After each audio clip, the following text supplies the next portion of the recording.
बिस्मिल्लाहिर्रहमानिर्रहीम। गुलाबी पोइट्री के देखने और सुनने वालों को अस्सलामु अलैकुम। दोस्तों, आज आपकी खिदमत में पुरानी रवायात का पार्ट 4 लेकर हाजिर हूँ। उम्मीद है ये कहानी आपको बेहद पसंद आ रही होगी। अगर कहानी आपको पसंद आ रही है तो वीडियो को लाइक और शेयर ज़रूर कीजिएगा और कमेंट्स बॉक्स में अपनी राय का इजहार ज़रूर कीजिएगा। इससे हमारी हौसला अफजाई होगी। और जो लोग हमारे चैनल पर नए हैं उनसे गुजारिश है कि हमारे चैनल को सब्सक्राइब करके साथ मौजूद बेल की अलामत को भी दबा दें ताकि हमारी हर नई वीडियो आपको सबसे पहले मिलती रहे। चलते हैं हमारी कहानी की तरफ। क्या तुम सच में नहीं जानती मसला क्या है? देखो, अगर मसले से तुम्हारी मुराद आगा जान या फिरोज ताया या दिलावर भाई या सिकंदर हैं तो उनके लिए तुम आग में नहीं कूद सकती। यकीन करो, मुझे तो बहुत खुशी हुई जब तुमने मुझे ये बात बताई। मैं तो कहती हूँ तुम कबीर की बात मान लो और निकाह कर लो उसके साथ। पुरानी रस्म और रवाज में अपनी जिंदगी बर्बाद ना करो। यहाँ एक जहन्नुम से निकलोगी दूसरे जहन्नुम में जाने के लिए। मर्दों की दुनिया से बाहर निकलो और एक आज़ाद फिजा में सांस लो। तुम पूरी जिंदगी समझौते में नहीं गुजार सकते। तुम्हारा फ्यूचर कबीर के साथ है। आज तुम्हें जिंदगी मौका दे रही है। कल जब तुम्हारा शोहर तुम्हारे मुंह पर थप्पड़ मारकर तुम्हारी बेइज्जती करेगा तब तुम सोचोगी, काश उस दिन जरा सी हिम्मत कर लेती तो आज यूं सिसक सिसक कर जिंदगी ना जी रही होती। अनम घबरा कर खड़ी हुई। अम्मी कहाँ हैं? वो बाहर गई हैं। सोबिया भाभी से कंफर्म करके आई हूँ। तुम बस सोच लो। ऐसा मुमकिन नहीं है इशरत, मैं इतना बड़ा कदम नहीं उठा सकती। आगा जान मार देंगे उसे भी और मुझे भी। उसने अनम का हाथ पकड़कर अपने हाथ में लिया। तुम दोनों निकाह करके हमेशा के लिए पाकिस्तान छोड़ जाओगे। लंदन में आगा जान की 7 नस्लें भी तुम्हें ढूंढ नहीं पाएंगी। मुझे बहुत डर लग रहा है। मैं ये नहीं कर सकती तो क्या तुम सारी जिंदगी अम्मी और ताई की तरह मर्दों के जुल्म सहकर गुजार दोगी? याद रखो, अपनी मर्जी से निकाह करने का हक तुम्हें मजहब भी देता है। मैं सोचूंगी तुम अभी जाओ यहाँ से। मैं इंतजार करूंगी तुम्हारे जवाब का। वो तेजी से कमरे से बाहर निकलकर अपने कमरे में आई। उसने कभी सोचा भी नहीं था अनम के दिल में ऐसी कोई बात होगी, लेकिन अब जानकर उसे अच्छा लग रहा था और ये डर भी था कि वो बेवकूफ इनकार करके अपनी जिंदगी मुश्किल ना बना दे। वो 1-1.5 घंटा सोई रही लेकिन अनम उसके जहन से नहीं निकली। 2 घंटे बाद अनम खुद उसके पास आई थी। ये रात का वक्त था जब तकरीबन सब सो चुके थे। वो छत पर उसका इंतजार कर रही थी। उसे यकीन था वो आएगी। मैं कबीर से निकाह करने के लिए तैयार हूँ। उसे इतनी जल्दी अनम के मान जाने पर यकीन नहीं आया। वो समझी थी वो डर कर अपना फैसला बदल लेगी। अब तुम बताओ इशरत, तुम मेरी क्या मदद कर सकती हो? मैं तुम्हें इस घर से सही सलामत बाहर निकाल सकती हूँ। बाकी का काम कबीर का है। वो दोनों वहीं छत पर बैठकर सरगोशी के अंदाज में बातें करने लगी। लेकिन मुझे बहुत डर लग रहा है। अनम के चेहरे पर घबराहट के आसार थे। लग नहीं रहा था वो अपने फैसले से पूरी तरह मुत्तफिक है। जब फैसला कर चुकी तो डरना कैसा? एक अनजान आदमी के साथ जिंदगी गुजारने से बेहतर है एक ऐसे इंसान का इंतखाब करो जिसे तुम जानती तो हो, जिसे तुमने देखा तो है। अच्छा ये बताओ, कबीर का कोई नंबर वगैरह है तुम्हारे पास? हाँ, नंबर तो है लेकिन मेरे पास मोबाइल नहीं है। मोबाइल मेरे पास है, तुम बस नंबर दो। انم نے نمبر لکھوایا اور اس نے تیزی سے ادھر ادھر دیکھتے ہوئے نمبر نوٹ کر لیا۔ ٹھیک ہے، اب تم جاؤ یہاں سے، کوئی دیکھ لے گا تو شک کرے گا، میں کل اس سے تفصیلی بات کر کے تمہیں بتا دوں گی، میں انتظار کروں گی، مجھے معلوم ہے، اب تم جاؤ۔ انم ادھر ادھر دیکھتی بھاگتے ہوئے سیڑھیوں سے نیچے اتری۔ اس گھر میں ایک بہت بڑا طوفان آنے والا ہے۔ کچن میں اس نے اعلان کیا جب سعدیہ بیگم کے علاوہ نرمین بھی وہیں موجود تھی۔ کیا مطلب؟ نرمین نے پوچھا۔ سعدیہ نے بھی چولہا جلاتے ہوئے اس کی بات پر دھیان دیا۔ آغا جان کو زندگی کا سب سے بڑا صدمہ لگنے والا ہے۔ نرمین اور سعدیہ بیگم حیران ہو کر اسے دیکھنے لگی۔ آہستہ بول کمبخت، پھر سے کیا کر دیا تم نے؟ سعدیہ بیگم نے گھبراتے ہوئے دروازے کی طرف دیکھا۔ میری پیاری امی، میں نے کچھ نہیں کیا، بس یوں سمجھ لیں ایک پرندہ سونے کے اس پنجرے سے آزاد ہونے والا ہے۔ وہ دونوں ناسمجھی کے عالم میں اسے دیکھنے لگی۔ امی، مجھے اس کے ارادے ٹھیک نہیں لگ رہے، لگام ڈال کے رکھیں اس کو۔ نرمین نے تشویش ظاہر کی۔ اس کو تو خدا ہی سنبھالے، مجھ سے نہیں ہوتی۔ سعدیہ بیگم سر پیٹ کر رہ گئیں۔ وہ مسکرا کر باہر نکلی۔ آج کے دن اس کا سب سے بڑا مشن کبیر سے مل کر آگے کی انفارمیشن لینی تھی۔ اسے یہ سب جلد ہی کرنا تھا کیونکہ گھر میں شادی کے لیے رشتہ داروں کی آمد شروع ہو چکی تھی۔ ناشتے کے بعد معمول کے مطابق گھر کے سارے مرد باہر نکل گئے۔ اسے جب تسلی ہو گئی تو امی کے کمرے سے سیاہ چادر بغل میں دبا کر باہر نکلی اور لان میں آ کر اس نے سیاہ چادر اوڑھ لی اور آگے پیچھے دیکھتے ہوئے چپکے سے باہر نکل آئی۔ اس کے باہر آنے کا کسی کو علم نہیں ہوا۔ اس کے گھر کے ساتھ دوسرا گھر کبیر کا تھا۔ اس نے تیزی سے 2-4 بیل بجائی۔ وہ 2 منٹ بعد دروازہ کھولنے آیا تھا اور ایسے لگ رہا تھا جیسے نیند سے جاگ کر آیا ہے۔ وہ ایک درمیانی شکل والا اور عمر میں انم سے کہیں بڑا سنجیدہ قسم کا آدمی لگ رہا تھا۔ پہلی نظر میں اسے سمجھ نہیں آئی انم کو ایسے لڑکے سے محبت کیسے ہو گئی۔ جی آپ کون؟ وہ بنا اس کی اجازت کے کبیر کے گھر میں گھس گئی اور اسے اپنا تعارف اور آنے کا مقصد بتایا۔ تقریباً 1 گھنٹے تک وہ وہیں اس کے گھر میں بیٹھ کر اس سے حالات کے بارے میں ڈسکس کرتی رہی۔ وہ ایک پڑھا لکھا اور سلجھا ہوا انسان تھا۔ اس کی باتوں سے لگا وہ انم کو لے کر کافی سیریس تھا اور ان کے گھر کے حالات اور ماحول اچھے سے جانتا تھا۔ اس نے آگے کی ساری پلاننگ پہلے سے کر رکھی تھی اور اس نے اپنے خیالات اس کے ساتھ بھی شیئر کر دیے۔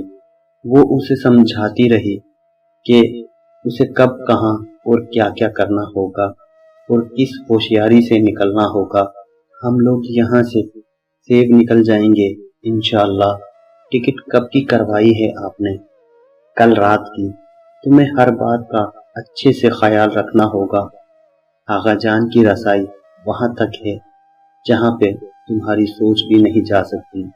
اس نے کبیر کو خبردار کیا۔ اور میری اڑان وہاں تک ہے جہاں آپ کے آغا جان کا سایہ بھی نہیں پہنچ سکتا۔ وہ کھڑی ہوئی۔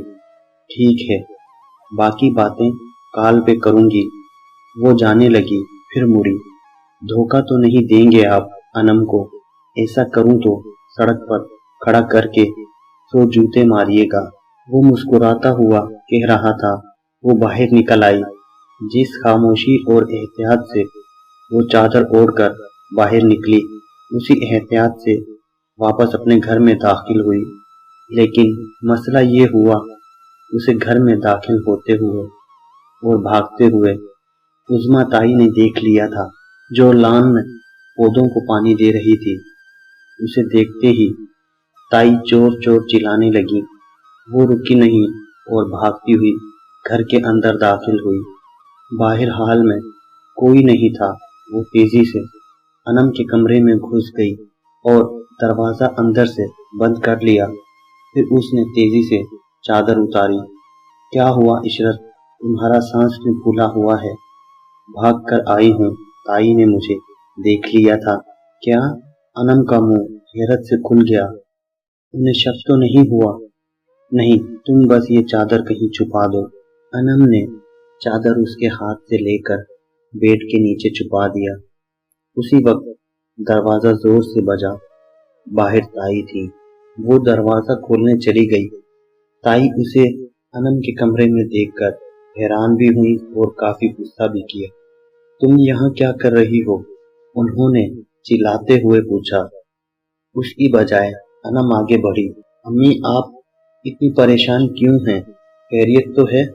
گھر میں چور گھس آیا ہے، تم دروازہ بند کرو اپنا، کہیں کوئی زیور وغیرہ نہ لے جائے۔ اور تم؟ تائی نے قہر بھری نظروں سے اسے دیکھا۔ تم تو دفع ہو جاؤ یہاں سے، کیوں آتی ہو یہاں؟ وہ چپ چاپ شانے اچکاتی ہوئی وہاں سے چلی گئی۔ دلاور یا سکندر کو کال کرتی ہوں، تائی بڑبڑاتی ہوئی باہر نکلی۔ شام کو سارے مرد اکٹھا تھے۔ تائی انہیں تفصیل بتا رہی تھی۔ انم سر جھکائے کھڑی تھی اور وہ اس ساری سچویشن کو انجوائے کر رہی تھی۔ سمجھ میں نہیں آتا پھر وہ چور غائب کیسے ہو گیا؟ دلاور نے کچھ سوچ کر کہا تھا۔ وہ کچھ لے کر تو نہیں گیا؟ فیروز تایا نے تائی کی طرف دیکھا۔ نہیں، لے کر تو کچھ نہیں گیا۔ ہو سکتا ہے وہ ہمارے شور مچانے پر ڈر کر بھاگ گیا ہو۔ تو تمہیں کیا ضرورت تھی شور کرنے کی، بے وقوف عورت؟ فیروز یا سکندر کو کال کر دیتی۔ آغا جان تائی پر برس رہے تھے۔ وہ مسکرا رہی تھی اور سکندر اس کی مسکراہٹ کو نوٹ کر کے غصے سے اسے گھور رہا تھا۔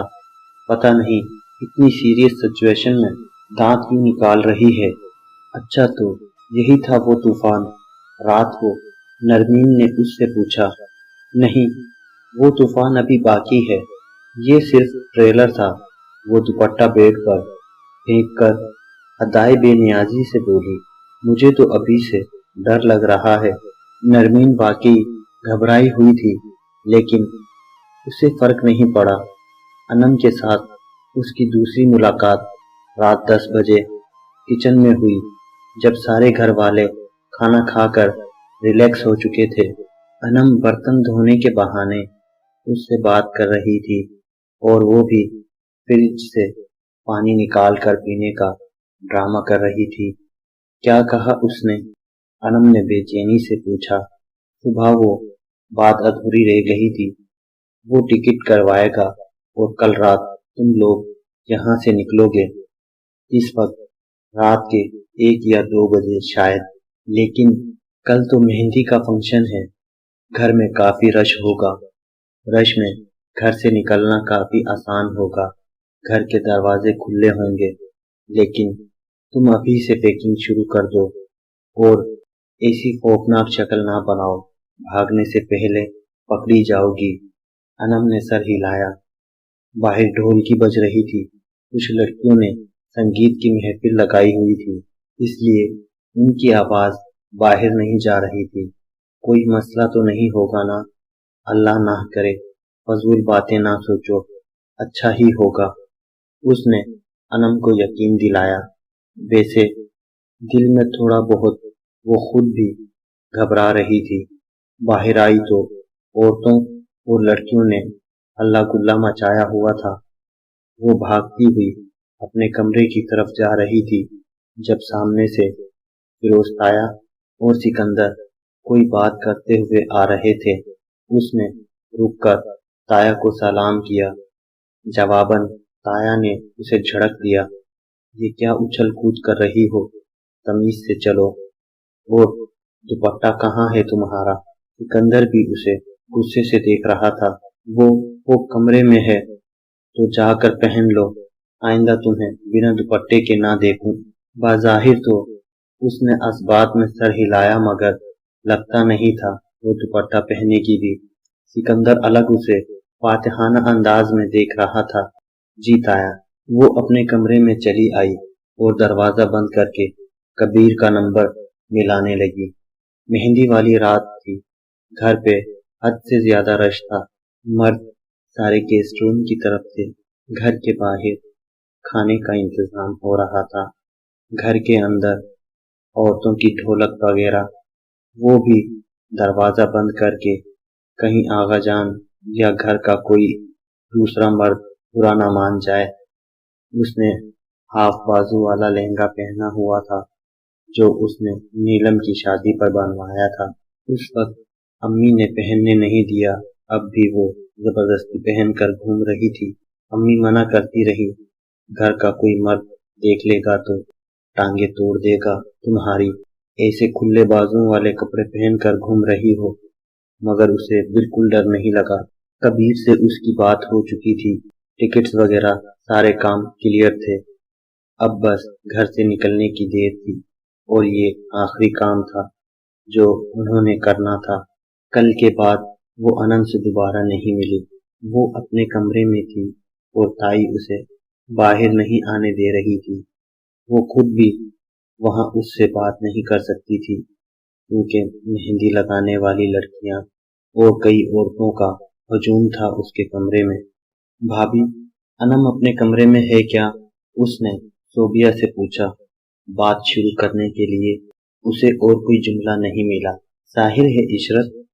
उसने कुछ घूर कर उसे देखा। और ताई कहाँ है? पहले तो अनम के कमरे में थी, अब पता नहीं कहाँ है। कोई काम था क्या? नहीं। अच्छा, अनम के कमरे में रश था क्या? हाँ, कुछ औरतें तो थीं, लेकिन तू ये सब पूछकर मुझे शक में क्यों डाल रही है? सोबिया मुसलसल उसे घूर कर देख रही थी। बस ऐसे ही। अच्छा, मुझे अम्मी बुला रही हैं। वो सोबिया को वहां से टालते हुए जल्दी से गायब हो गई। अनम के कमरे के बाहर आई, जहां अंदर बाहर रश था। बात करने का कोई मौका नहीं था। वो वापस पलट आई। एक कमरे में कुछ लड़कियां दरवाजा बंद करके म्यूजिक लगाकर डांस कर रही थी। शायद ताई ने ही उन्हें ये मशवरा दिया होगा। उसे भी एक लड़की अंदर खींच कर ले गई और जबरदस्ती उससे 2 मिनट डांस करवाया। उसे रश में घुटन होने लगी। वो छत पर चली आई। नीचे से सारे मर्द मेहमान नजर आ रहे थे। वो गैर इरादी तौर पर उन्हें देखने लगी। आगा जान और फिरोज ताया अपनी निगरानी में काम करवा रहे थे। सिकंदर भी उनके पास खड़ा था। उसने काले रंग की जीन्स पर सफेद कुर्ता पहना हुआ था और एक रिवायती शाल भी उसके कांधों पर नजर आ रही थी। सिकंदर की अचानक उस पर नजर पड़ी थी और वो गुस्से से उसे देखने लगा और फिर वहां से गायब हो गया। 2 मिनट बाद वो उसके सामने छत पर था। छत पे क्या कर रही हो? वो उसके सामने खड़ा गुस्से से चिल्ला रहा था और वो सुकून से नीचे देख रही थी बिना उसे कोई अहमियत दिए। सिकंदर को मजबूरन उसके बाजू खींचकर उसे तवज्जो दिलानी पड़ी। सारे मर्द हैं नीचे और तुमने ये कपड़े कैसे पहने हैं? वो उसके खुले बाजू देख रहा था। मेरी मर्जी में जैसे कपड़े पहनूं, तुम्हारी मर्जी नहीं चलेगी। चलो ये कपड़े अभी तब्दील करके आओ। बिल्कुल नहीं। वो हाथ बांध कर खड़ी हो गई। देखो, जिद ना करो, मार खाओगी मुझसे। उसका गुस्सा बढ़ता जा रहा था। तो मारो, तुम बुज़दिल मर्द, औरत को मारने के अलावा और कर भी क्या सकते हो? वो इधर उधर टहल कर जैसे अपना गुस्सा कम करने की कोशिश कर रहा था। मुझे मजबूर ना करो कि तुम्हारा मुंह तोड़ दूं। तुम और आगा साहब जब औरतों के हकूक नहीं पूरे कर पाते तो मार पटाई शुरू कर देते हो। वो गुस्से से उसे देखता रहा। अगर तुमने यही मार पिटाई ही करनी थी तो लंदन जाकर तालीम पे इतना पैसा क्यों जाया किया? अब वो चिल्ला रही थी। तालीम बेहयाई नहीं सिखाती। वो भी चिल्लाया। तो मैं कौन सा कपड़े उतार कर घूम रही हूँ? हाफ बाजू वाली चोली पहनी है, वो भी औरतों की महफिल में। वो अब उसे उंगली दिखा रही थी। वो इस खानदान की पहली लड़की थी जो यूं किसी मर्द से उंगली उठाकर बात करती थी, वरना आज तक इतनी हिम्मत किसी की ना हुई। देखो, बहस ना करो और दफा हो जाओ यहाँ से। वो आपे से बाहर हो गया। शोर की वजह से उन दोनों का झगड़ा कोई सुन नहीं पा रहा था। तुम यहाँ आए हो, तुम जाओ यहाँ से। वो मुकाबलेबाजी पर उतर आई। तू मरेगी, एक बार शादी हो जाने दो, सारे हिसाब बराबर करूंगा। वो गुस्से से नीचे जाने के लिए मुड़ा। तुमसे शादी करने की बजाय मैं खुदकुशी को ज्यादा तरजीह दूंगी, वो उसके पीछे चिल्लाकर बोली। वो सुनी अनसुनी करता हुआ निकल गया। उसने जोर से कुर्सी को लात मारी और वहीं बैठ गई। नीचे काफी शोर था, वो वहीं सर पकड़कर बैठ गई। उसे किसी तरह अनंत से मिलकर उसे तैयार करना था। नीचे खाने का सिलसिला शुरू हुआ। खाना लग चुका था और सभी खाने में मसरूफ हो गए। वो तेजी से नीचे आई। हाल में सारे बच्चे, आंटियां सभी खानों पे टूट पड़े। अम्मी और ताई उधर लोगों से बातों में मसरूफ थीं। घर की बाकी औरतें भी कहीं न कहीं मसरूफ थीं। सोबिया भाभी पानी का एक बहुत बड़ा जग उठाए जाने कहाँ जा रही थीं। वो उसके पास गई। अनम ने खाना खाया? नहीं, अभी देने जा रही हूँ। सोबिया भाभी तेजी से चल रही थी। उन्हें जैसे बात करने की भी फुर्सत नहीं थी। वो उसके पीछे तेजी से चल रही थी। हाँ, तू ही दे आ, मुझे क्या, बल्कि तू रुक, आंटी जी ने मना किया है तुम्हें अनम के कमरे में जाने से। वो ताई का कह रही थी। उनसे मैं खुद बात कर लूंगी। वो दोनों खाने के काउंटर के पास आईं। उसने तेजी से एक ट्रे उठाया और उसमें चावल, कौरमा और सलाद जल्दी जल्दी डालने लगी। सोबिया भाभी उसे इसके हाल पर छोड़कर कब की जा चुकी थी। वो ट्रे उठाकर लहंगा संभालती सीढ़ियां चढ़ने लगी। ताई उसे देख चुकी थी और उसके पास भी आ गई। कहाँ जा रही हो तुम? अनम को खाना देने। कोई जरूरत नहीं, सोबिया दे आएगी। ताई ने उसे बरहमी से देखा। क्या ताई, आप भी हमेशा गुस्से में रहती हैं? अब वैसे भी 2 दिन बाद वो यहाँ से चली ही जाएगी। आखिरी बार बात तो कर लेने दें। ताई ने गौर से उसे देखा। चल, अच्छा मर। वो खुश होती अनम के कमरे तक आई, लेकिन यहाँ अलग नाच गाने की महफिल थी। सारी लड़कियां नीचे जाओ, खाना सारा खत्म होने को है और तुम यहाँ कूदती फिर रही हो। उसने कमरे में दाखिल होते ही ऐलान कर दिया। सारी लड़कियां सर पर पैर रख कर भागी। उसने तेजी से दरवाजा बंद किया। अनम ने घबराकर दुपट्टा उतारा। सारी पैकिंग हो गई? अनम ने असबात में सर हिलाया। उससे कोई बात हुई? हाँ, रात के 2 बजे निकलना है। कोई गड़बड़ तो नहीं होगी? कुछ नहीं होगा, डरपोक। ये ले, खाना खा। पता नहीं बाद में कब तक सफर में रहोगे। अनम ने खाने की ट्रे साइड में रख दी। इतने सारे लोगों में से निकलेंगे कैसे? रात के 2 बजे तकरीबन सब सो चुके होंगे और बाकी जो 1-2 मेहमान जाग रहे होंगे उनके लिए घर का मेन स्विच ऑफ कर दूंगी। पूरे घर में अंधेरा हो जाएगा और तुम उस अंधेरे का फायदा उठाकर बाहर निकल जाओगी। बस 2 मिनट ही तो सारे लगने हैं इस कमरे से मेन गेट तक जाने में और फिर तुम आजाद। कहते हुए उसने अनम की बैग की तरफ देखा। एक छोटा सा बैग था। वो उठकर बैग को उलट पुलट कर देखने लगी। क्या क्या रखा है इसमें? कुछ जेवर, पैसे और 1-2 सूट। अच्छा किया। और हाँ, मेरा नंबर भी लिख कर अपने पास रख लो। लंदन पहुंचते ही कॉल करना। वो दराज से पेन कागज ढूंढने लगी। नीचे वाले दराज में देखो। उसने कागज कलम उठाया और अपना नंबर उस पे लिखने लगी। इशरत, क्या मैं वापस कभी इस घर में नहीं आ सकूंगी? तुमसे, सिकंदर भाई से, अम्मी से नहीं मिल सकूंगी? वो कुछ उदासी से बोली। तो दोस्तों, आज की कहानी कैसी लगी आपको? उम्मीद करता हूँ ये कहानी आपको बेहद पसंद आई होगी। और अगर कहानी अच्छी लगी तो वीडियो को लाइक और शेयर जरूर कीजिएगा और साथ ही कमेंट्स बॉक्स में अपनी राय का इजहार जरूर कीजिएगा हमारी हौसला अफजाई के लिए। और जो लोग हमारे चैनल पर नए हैं उनसे गुजारिश है कि हमारे चैनल को सब्सक्राइब करके